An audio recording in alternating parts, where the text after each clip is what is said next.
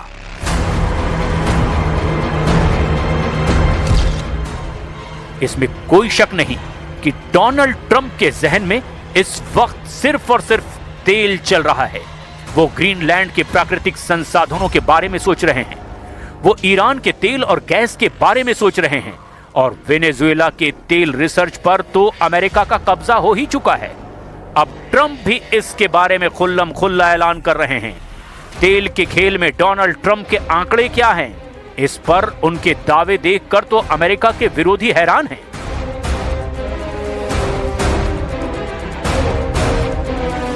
Trump बता रहे हैं कि वेनेजुएला अब उनके इशारे पर चलेगा और ऐसे ही वो अब पूरी दुनिया को अपनी उंगलियों पर नचाना चाहते हैं। डोनाल्ड ट्रंप ने साफ कर दिया है कि अमेरिका की कंपनी अब वेनेजुएला के तेल ठिकानों को कंट्रोल करेगी और उससे अमेरिका बम्पर फायदा कमाएगा। So we're going to discuss how these great American companies can help rapidly rebuild Venezuela's dilapidated oil industry and bring millions of barrels of oil production to benefit the United States, the people of Venezuela, and the entire world. And yesterday, the number is 30 million barrels. I can't even, is that a correct number? 30 million barrels. Do you hear that, Peter? Of oil was given to us by Venezuela.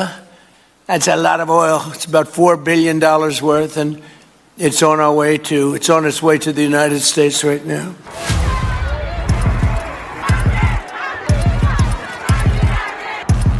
Trump का triple target Iran देर से ही सही, लेकिन अब बहुत अच्छी तरह समझ चुका है।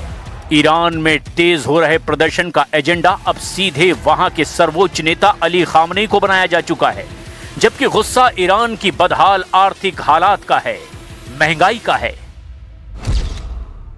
ईरान में प्रदर्शनकारियों के गुस्से की वजह ईरान की बदहाल अर्थव्यवस्था है, जो अमेरिका के लगाए गए प्रतिबंधों की वजह से और गड्ढे में जा चुकी है।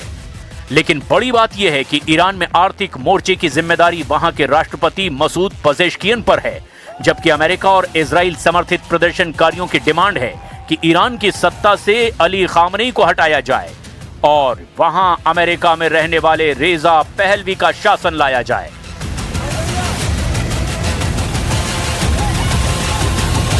ईरान में हो रहे हिंसक प्रदर्शन के खिलाफ अब अली खामनेई ने बहुत सख्त आदेश जारी कर दिया है। ईरान में ऑर्डर दिया जा चुका है कि कोई भी सरकारी संपत्ति को नुकसान पहुंचाएगा तो उसके साथ ऐसी सख्ती से निपटा जाएगा कि पीढ़ियां याद रखेंगी। लेकिन बड़ा सवाल यह है कि डोनाल्ड ट्रंप और बेंयामिन नेतन्याहू की जोड़ी से ईरान टक्कर कैसे लेगा।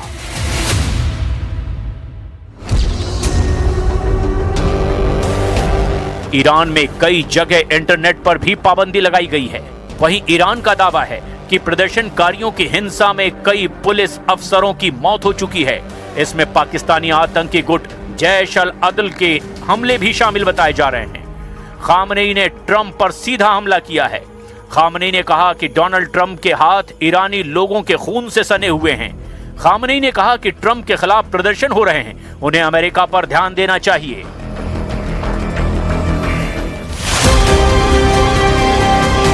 ईरान में तख्ता पलट के लिए उकसा रहे रेजा पहलवी को बड़ा झटका लगा है।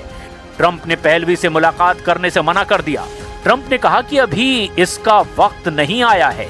हालांकि इसमें कोई शक नहीं कि रेजा पहलवी फिलहाल उस कैंप में हैं जिसे एंटी ईरान कैंप कहा जाता है। यही वजह है कि रेजा पहलवी लगातार ईरान के लोगों को प्रदर्शन तेज करने की नसीहत दे रहे हैं।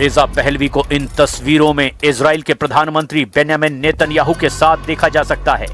अप्रैल 2023 में रेजा पहलवी इजराइल गए थे और तब उनकी वहां मुलाकात इजराइल की टॉप लीडरशिप से हुई थी। इन तस्वीरों के सामने आने के बाद से ही रेजा पहलवी की एंटी ईरान कैंप वाली इमेज और मजबूत हो गई है। वैसे डोनाल्ड ट्रंप के सामने अब नया मोर्चा ग्रीनलैंड भी बन चुका है। ग्रीनलैंड पर ट्रंप की निगाहें गड़ गई है और वो अब इसे किसी भी कीमत पर अमेरिका के नक्शे में मिलाना चाहते हैं। यानी जो इलाका डेनमार्क का हिस्सा है वो अब अमेरिका अपने कब्जे में लेना चाहता है। Right now, we are going to do something on Greenland, whether they like it or not, because if we don't do it, Russia or China will take over Greenland, and we're not going to have Russia or China as a neighbor. I would like to make a deal, the easy way, but if we don't do it the easy way, we're going to do it the hard way. Trump ने 2025 का साल जिस तरह गुजारा, लगा वो एक शांति प्रिय कबूतर की छवि बनाना चाहते हैं। लेकिन 2026 की शुरुआत होते ही ट्रंप ने कई मोर्चों में आग लगा दी। वेनेजुएला से लेकर ईरान और ग्रीनलैंड अब ट्रंप के टारगेट पर हैं। निकोलस मादुरो को पत्नी समेत उठाकर ले जाने वाला वीडियो देखकर दुनिया यकीन नहीं कर रही। सब इसीलिए हैरान हैं कि अब किसी भी देश के राष्ट्रपति को किडनैप किया जा सकता है। ये आशंका जाहिर की जा रही है। यानी साफ है कि ट्रंप अब एक अलग आक्रामक मूड में हैं। वो अपने गुस्से से अब ग्रीनलैंड की बर्फ भी पिघला रहे हैं। अब सिर्फ रूस को ही नहीं, पूरे यूरोप को ट्रंप से खतरा सता रहा है। वहीं ईरान पर सबकी नजर है।